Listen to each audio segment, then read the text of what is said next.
Friends, 1063 days of war between Russia and Ukraine. I was not able to make video on 61st and 62nd days of war. Nonetheless, let us see what has happened in last 2 to 3 days. In southern war zone Velika Novosilka, fight is on for the city itself. Russians offensive operation is on from southwest, that is Rivivka, and southern direction. Russian army also advanced north of Novi Kumar towards west of the city and has advanced towards east of Mokryali River. In east, on Kurakho Pokrova sectors, Russians have advanced towards Andrivka, west of Petropavlovka and northwest of Shevchenko. Counterattack is being reported in Dakhnoe and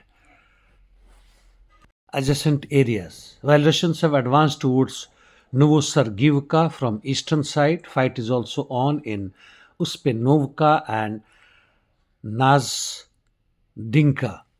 Russians' offensive operation is on towards Serebryanska from north and south and west of Slavyanka and Petropavlovka. Approaching towards Pokrovsk, Russians have made good gains in Kotlin and even Udakne, also advancing towards Chunishin, and battle has started for Zavirovo.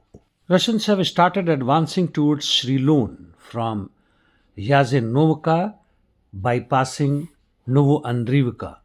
Their assaults have begun for Nazdedinka and they have reached outskirts of Yelizavelivka and Baranivka. Coming to Torsk, Russians advanced northwest and west of the city and almost controls full Torsk, at least 95% of Zabelka and 80% of Torsk mines. Chasivar direction, Russians now fully took over Novi micro district. Inside the city, Russians took over Pivnikne micro districts. Ukrainians hold Desyati and Novosivnivka micro districts. Sivers sector, no changes. Coming to northeast Ukraine, Kupiansk, Swato, Kremina. In Leman direction, Russians have advanced further in Ivanovka area. As far as northeast Kupiansk is concerned, Russians have advanced deeper inside the Brivka district and now hold 75% of Davorikna. North of Kharkov, that is Slobozansky direction, in Liptsy direction, Ukrainians have advanced in southern Glyko as per ISW. Sudza, Russians advanced west of Malaya Lokanya and made some gains towards south of Zelany Shlyak, while Ukrainians made gains in southwest of Viktorovka. Heavy interdiction missions continuing from both the sides. Both the air defense claims to have intercepted enemies dozens of UAVs and they include over Crimea, Voronezh, Kaluga, Kiev, etc. Palestine, Lebanon, Israel, Middle East.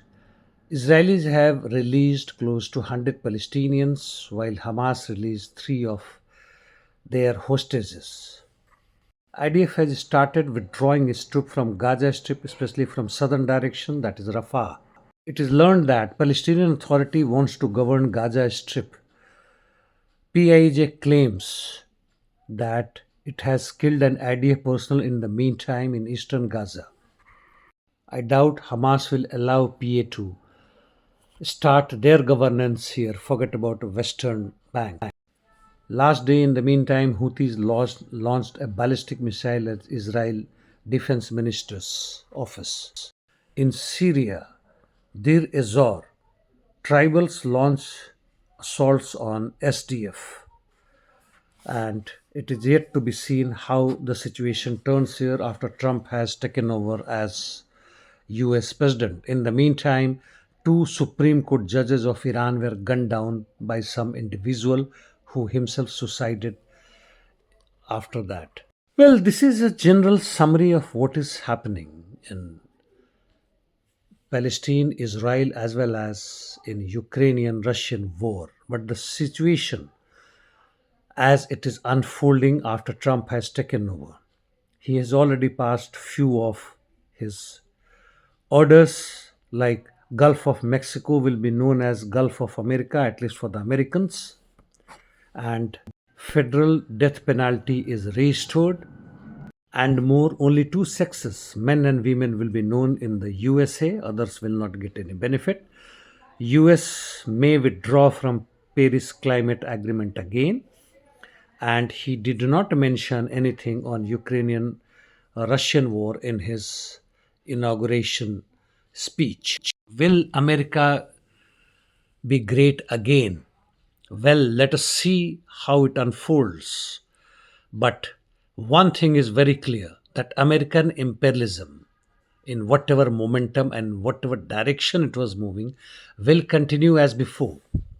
Maybe Middle East sees some peace, and maybe that Russian Ukrainian war may come to an end in few months hereafter. But as far as the global population, 90 to 95% reeling under the extremes of exploitation, suppression, form of wars on them, be it direct army to army war or terrorism or their suppressions, lack of employment, lack of education and health services, and homelessness. It is further increasing. As far as global climate is concerned, it is worsening, irrespective of who takes over in US, UK, India, or rest of the world, because capitalism in various forms, imperialism, fascism or new fascism, Nazism or new Nazism continues. I know my viewers are very few, but if you understand and think about this, that what is the real